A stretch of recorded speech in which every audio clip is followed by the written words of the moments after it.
Hi, I am Pallavi. Welcome to Shikshapedia. कैसे हो आप सभी? उम्मीद है अच्छे होंगे, मस्त होंगे और बिंदास होंगे। चलिए आज मैं आपको पढ़ाती हूँ। क्लास 12th है आपकी, लेक्चर आपका 13 है और यह है आपका चैप्टर फर्स्ट सॉल्यूशन। इससे पहले मैंने प्रीवियस क्लास में आपको लेक्चर 12 भी कराया था। चलिए इससे पहले कुछ डिफरेंट हो जाए।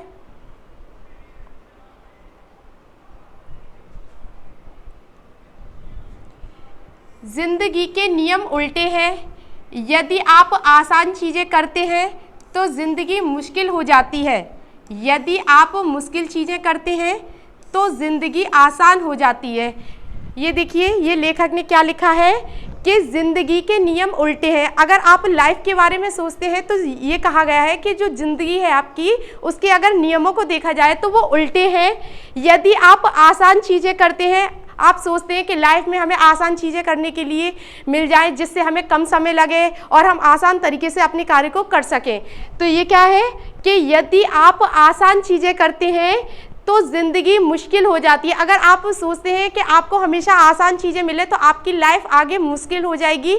और यदि आप मुश्किल चीज़ों को करते हैं, यदि आप सोच लें कि आप कठिन से कठिन कार्य को करते हैं, तो ये क्या है कि तो ज़िंदगी आसान हो जाती है। मतलब अगर आप कठिन से कठिन कार्य को करते हैं तो आपके आगे लाइफ आसान हो जाएगी। इसीलिए अपने कार्य को करते रहिए और ये मत सोचिए कि आपको आसान चीज़ें ही मिले, लाइफ में मुश्किल चीज़ें भी आपको मिल सकती हैं। तो हमेशा प्रयासरत रहिए और हमेशा अपने कार्य को करते रहिए और स्टडी करते रहिए। चलिए अब आते हैं आपके टॉपिक की तरफ। इससे पहले मैंने आपको प्रीवियस क्लास में कराया था जिसमें मैंने बॉयल वांट हाफ नियम और चार्ल्स वांट हाफ नियम को कराया था।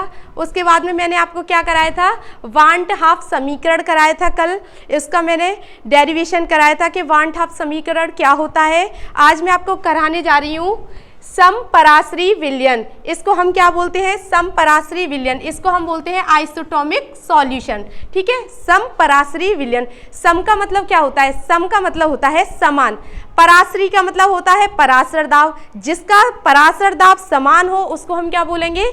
समपराश्रयी विलयन। चलिए देखते हैं जिसको हम बोलते हैं आइसोटोमिक सॉल्यूशन।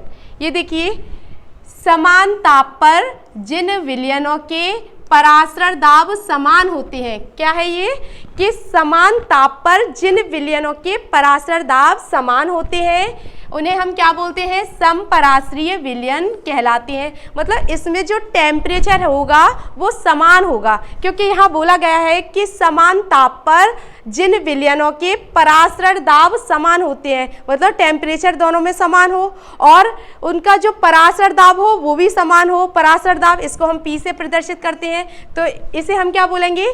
समपराश्रयी विलयन कहेंगे। अब यहाँ देखिए आप नेक्स्ट लाइन में, यदि दो विद्युत अनअपघट्य, मतलब आपने मान लिया कि आपके कोई दो विद्युत अपघट्य हैं जैसे कि A और B। पहला आपका क्या है? विद्युत अपघट्य A, कैपिटल A, और सेकंड आपका क्या है? Capital V। तो इसका जो समपराश्रयी विलयन होगा तो समपराश्रयी विलयनों की मोलर सांद्रताएं क्रम से है, उसका हमें क्या निकालना है? फॉर्मूला निकालना है। हमने मान लिया कि आपके कोई दो विद्युत अनअपघट्य हैं, कैपिटल A और B। ठीक है, इसका जो समपराश्रयी विलयन है, विलयनों की हमें क्या निकालनी है? मोलर सांद्रताएं क्रमशः निकालनी है। तो आप देख सकते हैं small Na upon Va equal small NB upon VB। अब यहाँ पर स्मॉल n क्या है? तो आपको पता है कि ये स्मॉल n जो होता है, हमने प्रीवियस क्लास में बताया था, इसको हम बोलते हैं मोलों की संख्या। स्मॉल n क्या है? आपकी मोलों की संख्या। अगर आपको मोलों की संख्या निकालनी है तो इसका क्या होता है? इसका फॉर्मूला होता है small w upon m। Small w क्या होता है? भार होता है, और भार आपका किस में होगा? ग्राम में होगा। और आपका जो m होता है वो क्या होता है? वो आपका होता है अणु भार। अणु भार।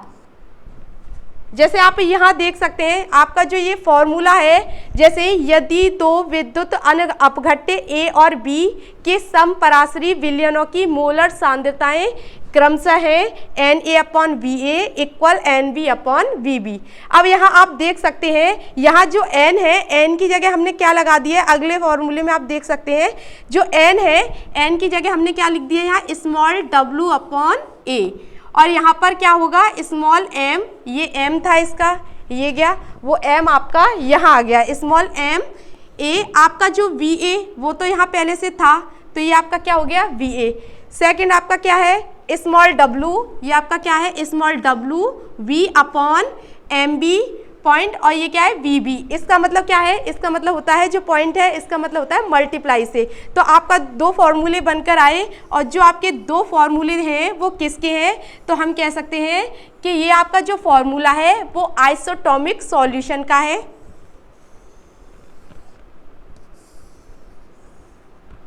चलिए दोबारा रिवाइज करते हैं इसको। समपराश्रयी विलयन आइसोटॉमिक सॉल्यूशन। अब समपराश्रयी विलयन तो समान ताप पर जिन विलयनों के परासरण दाब समान होते हैं समपराश्रयी विलयन कहलाते हैं। मान लीजिए आप यदि दो विद्युत अपघट्य आपके पास A और B हैं, तो उनके समपराश्रयी विलयनों की अगर हमें मोलर सांद्रताएं निकालनी है तो वो क्रमशः क्या होंगी Na/Va इक्वल Nb/Vb। अब यहाँ पर आपका n क्या है, मोलों की संख्या, तो उसका फार्मूला क्या होता है, उसका फॉर्मूला होता है स्मॉल w/m, स्मॉल m। यहाँ आप देख सकते हैं आपका फॉर्मूला हो गया small Wa/ small a point Va equal small Wb/MB point Vb। ठीक है, ये आपका सेकंड फॉर्मूला निकल आया। अब आपका जो ये फॉर्मूला है वो किसका है, समपराश्रयी विलयन आइसोटॉमिक सॉल्यूशन। क्योंकि आपके जो न्यूमेरिकल्स होते हैं उन न्यूमेरिकल्स में बोला जाता है कि समपराश्रयी विलयन, इसका फॉर्मूला लगाइए कि समान ताप पर विलयनों का समपराश्रयी विलयन क्या होता है, तो आपको ये फॉर्मूले उसमें ऐड करने हैं। चलिए सेकंड आप देखते हैं, समदाबीय विलयन। समदाबीय विलयन, अब आपका जो समदाबीय विलयन क्या होता है, अब देखिए आप समदाबीय विलयन, अब यहाँ आप देख सकते हैं कि यहाँ क्या है समान दाब, सम माने क्या होता है समान, और दाब का मतलब होता है जो प्रेशर होता है वो समान रहेगा। तो यहाँ पर आपका क्या होना चाहिए, समान दाब पर, किस पर, समान दाब पर जिन विलयनों के वाष्प दाब समान होते हैं, मतलब समान दाब पर जिन विलयनों के वाष्प दाब कैसे होते हैं, समान होते हैं, उन्हें समदाबीय विलयन कहते हैं। और जो आपके समपराश्रयी विलयन होते हैं वो समदाबीय विलयन कहलाते हैं। ठीक है, आप क्या बोलेंगे कि समान दाब पर, इसमें जो दाब होगा, जो प्रेशर होगा वो समान होगा। समान दाब पर जिन विलयनों का वाष्प दाब कैसा होगा, समान होगा। ठीक है, उसको हम क्या बोलते हैं, समदाबीय विलयन कहते हैं। और आपके जो समपराश्रयी विलयन होते हैं उनको हम क्या बोलते हैं, समदाबीय विलयन कहते हैं। चलिए अब नेक्स्ट आप देखते हैं,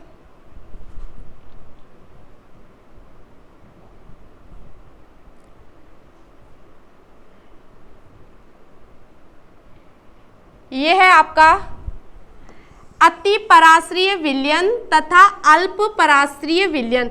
अति का मतलब क्या होता है और अल्प का मतलब क्या होता है, पहले हमें ये पता होना चाहिए। तो जो अधिक होता है उसको हम अति बोलते हैं, और जो कम होता है उसको हम क्या बोलते हैं, अल्प। अब यहाँ पर क्या बोल रहा है, अति पराश्रयी विलयन, मतलब इसमें जो पराशर दाब होगा वो अधिक होगा विलयन में, और अल्प पराश्रयी विलयन मतलब इसमें जो पराशर दाब होगा वो कम होगा विलयन में, तो इसको हम क्या बोलेंगे, अल्प पराश्रयी विलयन। तो इसमें दोनों ही मिक्स है। आप देख सकते हैं समान ताप पर आपका जो टेम्परेचर रहेगा वो समान रहेगा।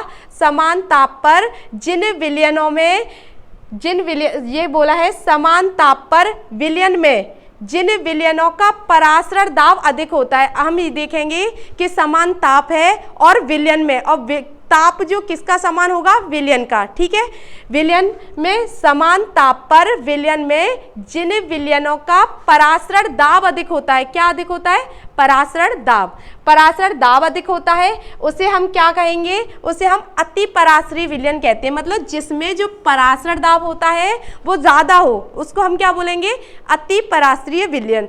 और जिन विलयनों का जो परासरण दाब होता है वो कैसा हो, कम हो, जिन विलयनों में जो परासरण दाब होते हैं वो कम हो उसको हम क्या बोलेंगे, उसको हम बोलेंगे अल्प पराश्रयी विलयन। तो ये क्या होता है देख लेते हैं, अति पराश्रयी विलयन। अब आपका अति पराश्रयी विलयन क्या होता है, तो हम ये कह सकते हैं कि अति पराश्रयी विलयन में अति पराश्रयी विलयन तथा अल्प पराश्रयी विलयन। अति का मतलब क्या होता है अधिक और अल्प का मतलब क्या होता है कम।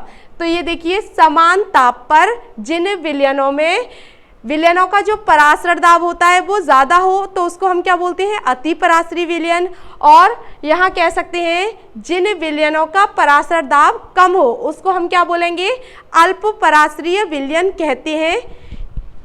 आपके ये क्वेश्चंस आते हैं कि अति पराश्रयी विलयन की डेफिनेशन क्या होती है और अल्प पराश्रयी विलयन की डेफिनेशन क्या होती है, उसके बारे में लिखिए।